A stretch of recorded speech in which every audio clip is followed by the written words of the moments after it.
신명기 8장 1절부터 10절 다 함께 합독하시겠습니다. 내가 오늘 명하는 모든 명령을 너희는 지켜 행하라.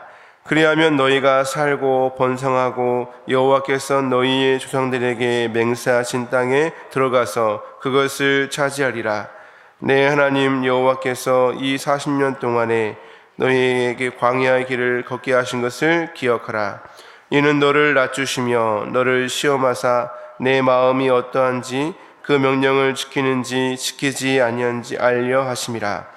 너를 낮추시며 너를 줄이게 하시고 또 너를 알지 못하는 내 조상들도 알지 못하던 만나를 내게 먹이신 것은 사람이 떡으로만 사는 것이 아니요 여호와의 입에서 나오는 모든 말씀으로 사는 줄을 내가 알게 하려 하심이라.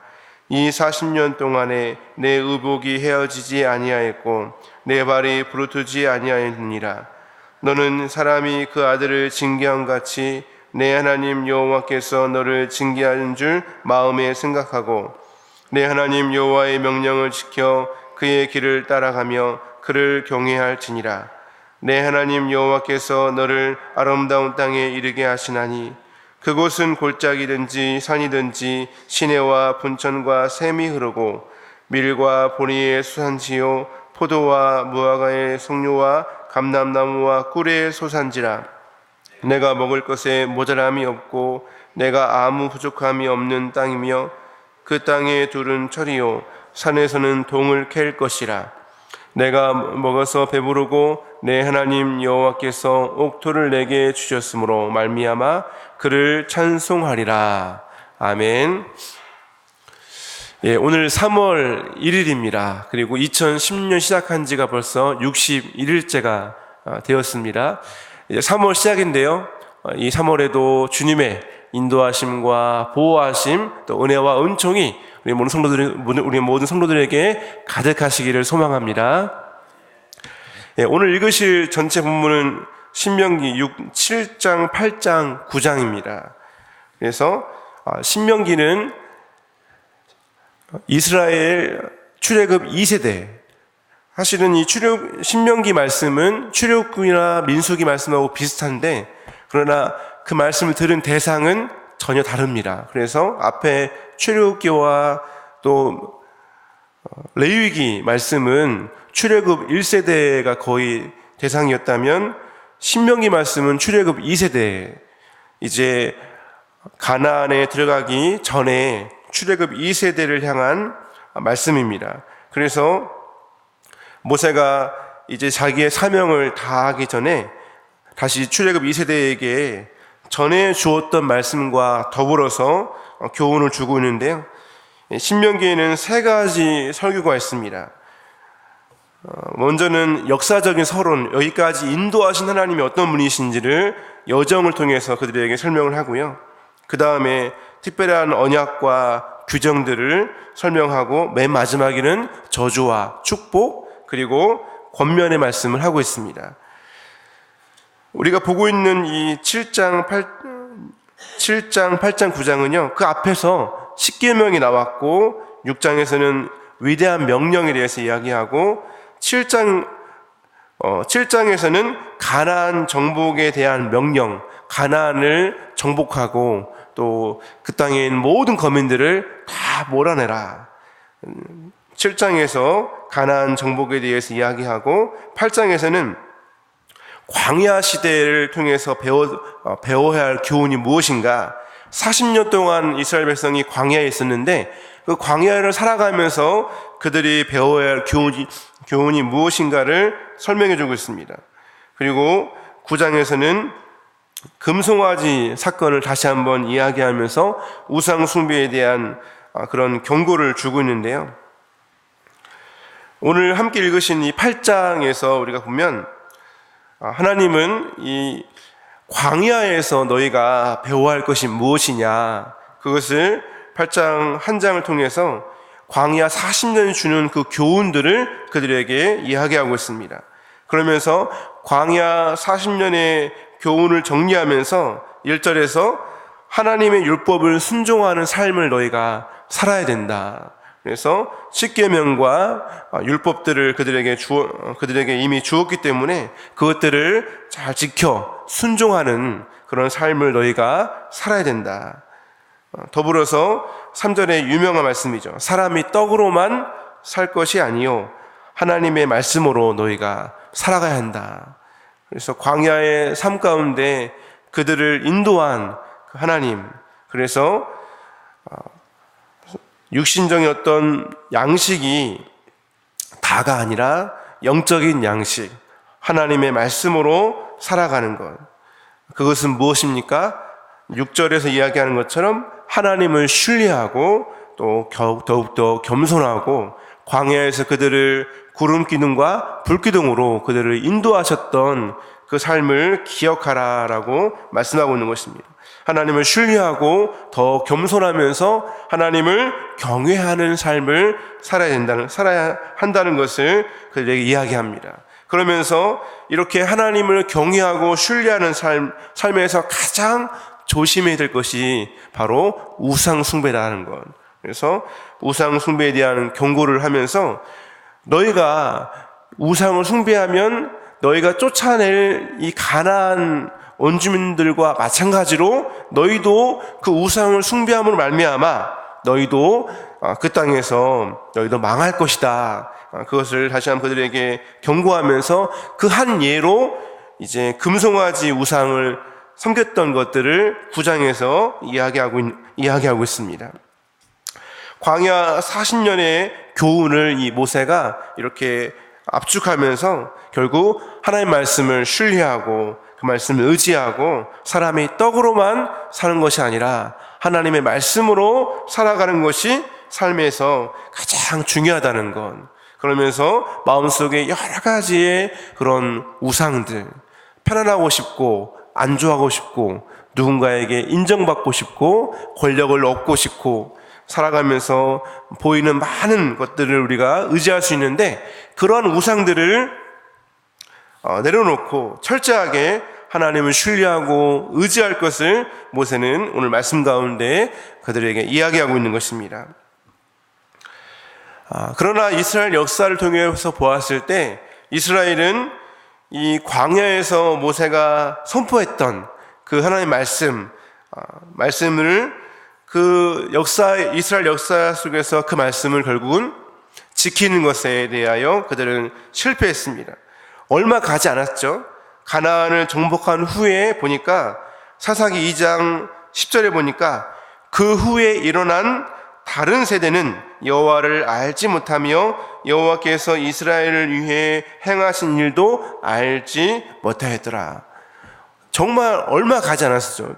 모세가 이야기한 지가 얼마 되지 않아서 이 가나안 정복 후에 곧바로 그 다음 세대는 다음 세대가 아니라 다른 세대라고 기록하고 있습니다.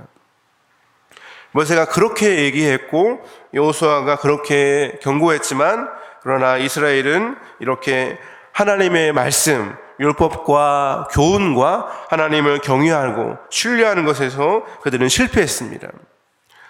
그것은 그 부모 세대가 계속해서 그 자녀들에게 하나님의 말씀을 계속해서 가르치고 기억하게 하고 그들을 교훈해야 한다는 것을 그들이 잊어버렸기 때문입니다. 이것은 오늘 우리에게도 같은 교훈을 주고 있습니다. 우리가 이 한 주간 온 가족 새벽 기도회인데 참 우리가 새벽에 다 나오지 못하지만 그러나 정말 이 자녀에게 하나님 말씀을 부지런히 가르치고 그들을 권면하고 또 우리 교회의 다음 세대를 우리가 부지런히 가르치고 세우는 것을 결코 잊어서는 안 될 것입니다. 이스라엘은 그 이후에 사사기 시대에 엄청난 혼란을 겪죠. 그래서 사람들은 자기 소견에 옳은 대로 행했다.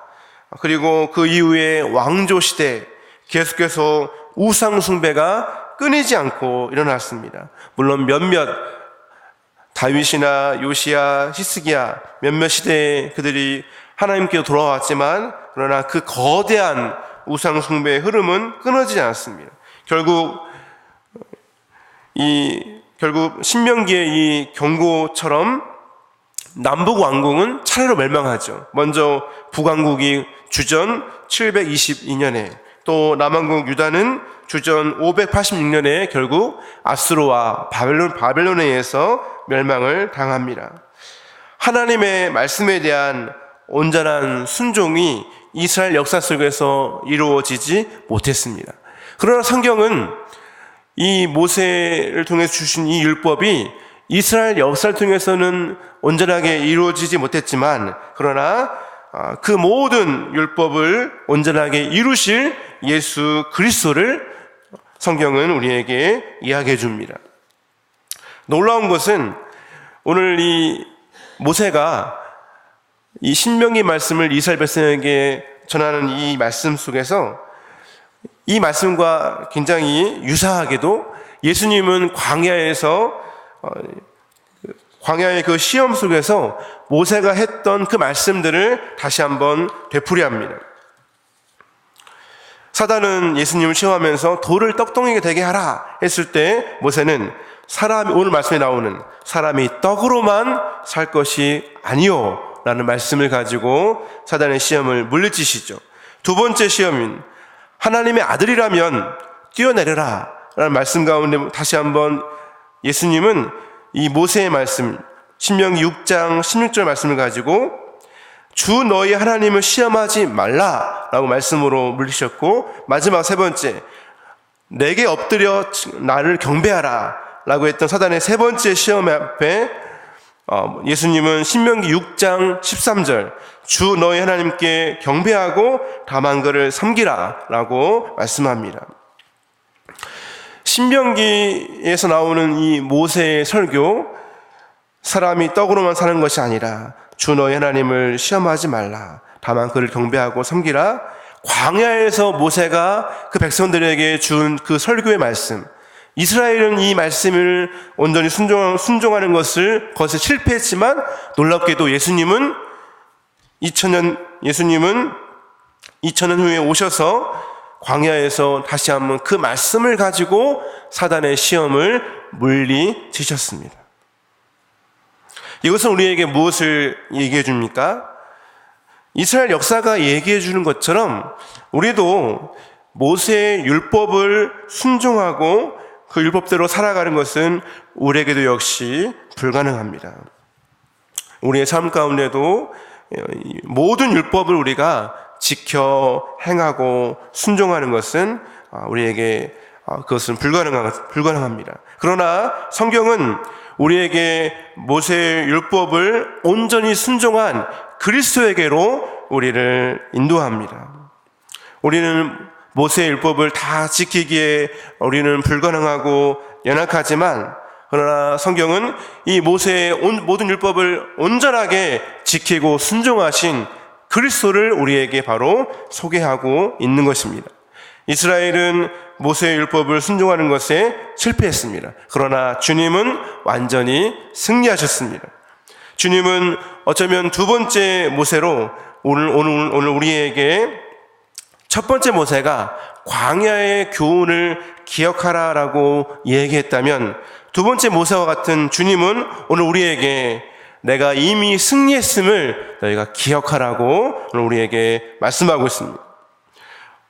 그러므로 우리가 기억할 것은 광야의 교훈, 결국 우리의 삶 가운데 실패와 또 어려움들, 또 그러나 그 가운데 인도하셨던 또 주님의 은혜들을 우리가 함께 기억하면서, 더불어서 오늘 우리가 기억해야 할 가장 중요한 사실은 그리스도께서 이미 십자가에서 승리하셨다라는 것입니다. 주님이 십자가에서 말씀하신 마지막 선포, 내가 다 이루었다라고 하신 그 주님의 선포. 우리는 율법으로는 실패할 수밖에 없지만, 그러나 우리가 그리스도 안에서 주님이 이미 이루신 그 승리를 우리가 기억할 때 우리도 역시 그리스도 안에서 승리자인 것을 여러분 믿고 확신하시기를 소망합니다.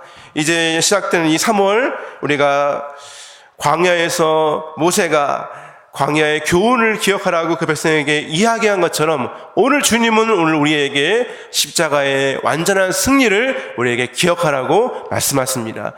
이 시작된 이 3월 이 한 달 동안에도 또 오늘 우리의 이 하루의 삶 가운데도 우리 안에서 이루신 그 주님의 승리, 또 그 주님의 능력, 또 주님의 순종을 오늘도 기억하셔서 주 안에서 승리하시는 우리 모두가 되시기를 소망합니다.